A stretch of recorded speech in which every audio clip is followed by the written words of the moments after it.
Hi, everybody. I'm Stations Guy from RecommendedStations.com, and my guest on today's show is the 8-track tape. 8-track tape officially came out around 1963. It took about 10 years for it to really gain serious traction, and then in another 10 years, it really started to wind down. Around 1982, 1983, most music shops, retailers dropped the 8-track. You couldn't find them in record stores anymore. But they continued on through record clubs like Columbia House and RCA. They would license popular titles from the record labels and put them out on 8-track because they could still sell thousands of them. People who collected 8-tracks or listened to 8-tracks still wanted them. That's the only way they could get them, is through Columbia House or RCA. And those clubs continued to release 8-tracks in 1987, and even into late 1988 there were 8-tracks being produced. So I had always had it in my mind that the 8-track pretty much went out with the decade of the 70s. So 1979, early 1980, 8-tracks were done. Cassettes had come in, they were taking over. But really, there were some record labels releasing 8-tracks in the mid 80s. And then, as I said, these record clubs were doing it into the late 80s, almost into 1989.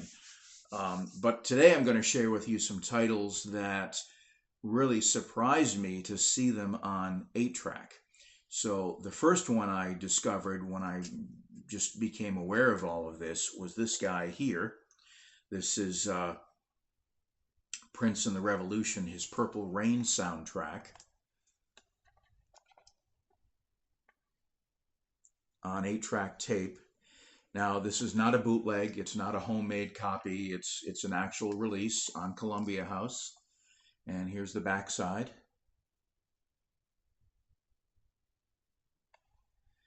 And this was licensed from Warner Brothers to be put out on Columbia House. And this is dated 1984.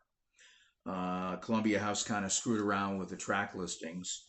That was one. Well, there were a number of major drawbacks of the 8-track. The biggest was you'd be playing a tape and all of a sudden the music would sound garbled and then it would stop.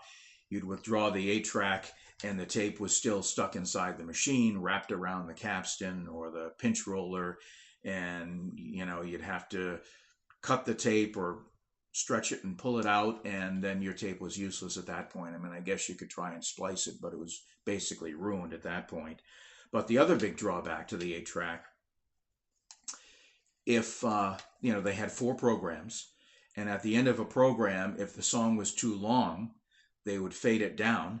The program would flip over to the next program, and then they'd bring the music back up again. That was not the case with any other format. Records, cassettes, CDs, nobody else did that. Just the good old 8-track did that. It was very, very annoying, especially if it was a song you were really into. It must have really pissed off the artists to have their work treated like that. But, that was the drawback of the 8-track. So this was the Columbia House release. This is the original. So this came out on Warner Brothers, same year, 1984. Different track listing from the Columbia House.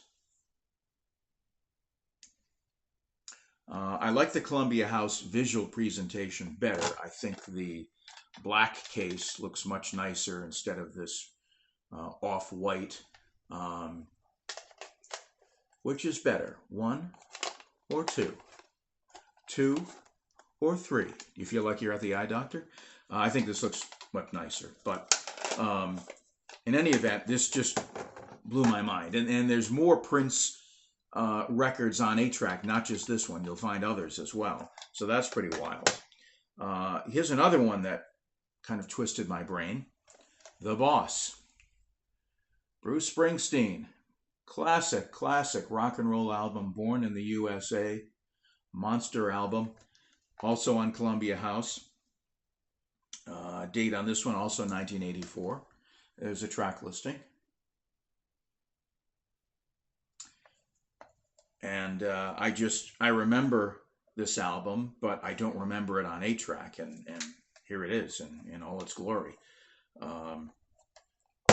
Another one that really blew my mind.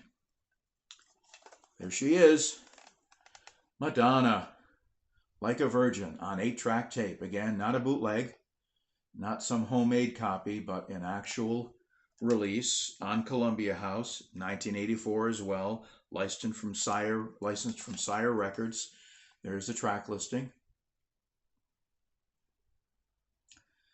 Some of these, by the way, go for pretty big bucks on eBay, especially if they're in great shape and if they've been refurbished. So I don't know how well you'll be able to see this, but you can see the splice, that silver splice has been replaced, new pressure pad put in, make sure the wheels operate correctly. So if they're in really good shape and they work well, they've been refurbed, they can go for some big money. Here's another great title, Phil Collins, No Jacket Required. 8-track tape. Here's the backside. This was licensed from Atlantic Records by Columbia House. And the date on this guy is 1985. Here's a classic 80s album from a classic 80s band, Culture Club, Color by Numbers, on 8-track tape. And this one is dated 1983. There's the backside on that one. And last one I'll show you is a great album by Huey Lewis and the News called 4. And this actually is not on Columbia House. It's the original Chrysalis release. This is still sealed in its original shrink wrap. It's never been opened, never been played. Those also tend to get bigger money on the used market when they've never been used.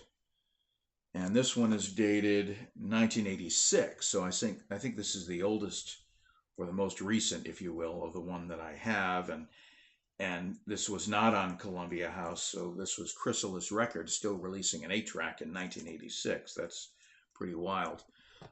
There are also new 8-tracks, new releases. I put it in quotes, and I'll explain why. So you might have an artist who puts out a new album, and they put it out on 8-track, usually as a limited edition.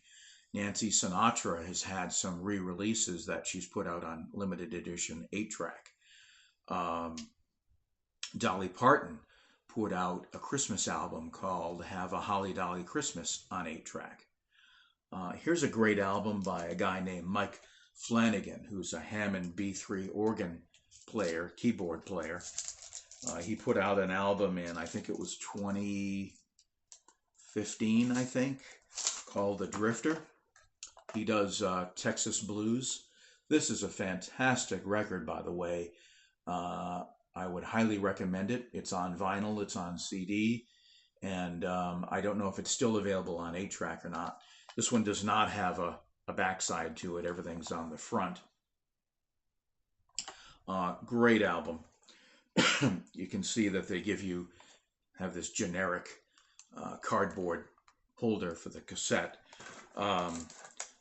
So how does somebody make a new 8-track if they haven't been making them for years? It's pretty difficult in a way, because the mold, the steel mold that made this plastic case, the two sides, those don't exist anymore. Those are long gone. So you can't like squirt out new 8-track tape cartridges. That just doesn't happen. So how do you make one of these then? Well, if you're an artist and you want to release your album on 8-track, you go to a company that deals in used 8-tracks. They sell used 8-tracks, they refurb them, they repair them. If you have 8-tracks, you can send them your 8-tracks and they'll refurbish them for you. They buy them and they refurbish them and sell them. So you approach one of these companies and you say, I want to put my album out on 8-track and I want to make 1,000 8-tracks, or I want to make 500, or I want to make 20, whatever it is. And maybe you specify you want it in a black case, or you don't care, whatever color they want, or mix up the colors. So they then go and they get the 1,000 black cases from their supply. They strip off the old artwork, whatever, if it was Frank Sinatra or the Beatles, whoever it was, they clean that off. They refurb it. They'll put in a new splice. They put in a new pressure pad, make sure the plastic wheels work okay. They wipe it completely clean, take all the old music off of it, erase it, and they put on the new record, the new material, and they put on new artwork. And then they put it in one of these generic 8-track holders, seal it up in the shrink wrap, send them to the artist, and the artist sells them, however many he had made. If he's got a lot made, or she, the price will typically be less. If they do a very small run, like 50 pieces, 20 pieces, it's going to be a lot higher. I forget what I paid for this, but it wasn't too bad. Some of them go for big bucks if they don't make a lot of them. The Dolly Parton 8-track that I mentioned sold for about $17 on Amazon. So, you know, that's not too bad. There's this artist, Daniel Johnston. If you don't know about him, you should Google him. He's an interesting guy. He did artwork and he did music. And his estate put out limited edition versions, 8-track versions of some of his albums. This is one of them. This album's called 1990. And there's the back side. And this came out, I think, a couple years ago. I don't know if there's a date on here. If there is, I can't read it, but I think it came out a couple of years ago.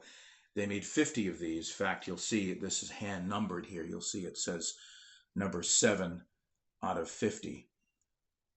And what I like about this is they made it really special. Besides just making it a limited edition, they made this wonderful slipcase, this hard slipcase that they put it in. Really nice that they did that with Daniel's artwork.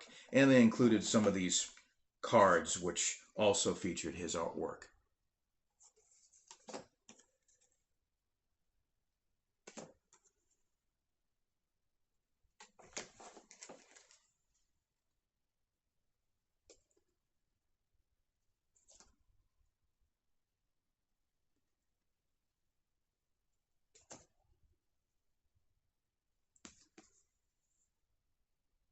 So really nice that they did that. A nice tribute to Daniel and a great release. So those are some 8-tracks that came out in the 80s. There was also one of the later ones.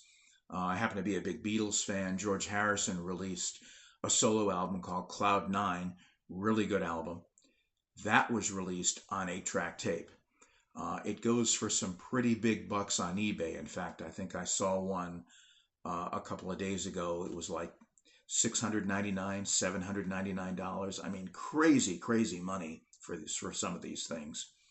And then we have, as I said, the newer, quote unquote, newer 8-tracks, which really are basically you're buying a used 8-track that's been refurbished with new music on it.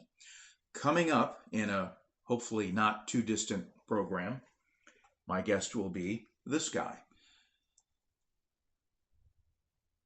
Classic Panasonic portable 8-track player from 1974. Kind of looks like a TNT detonator. Really classic. And I'll be doing a show on this guy, hopefully in the near future. So like my video, follow me. There are links down there. You can check out my website, recommendedstations.com. If you'd like to support me, support my mission, you can go over to Patreon and support me for as little as $1, which I appreciate if you do that. Thank you. So that's all for today's show. I hope to see you next time. Thanks for watching.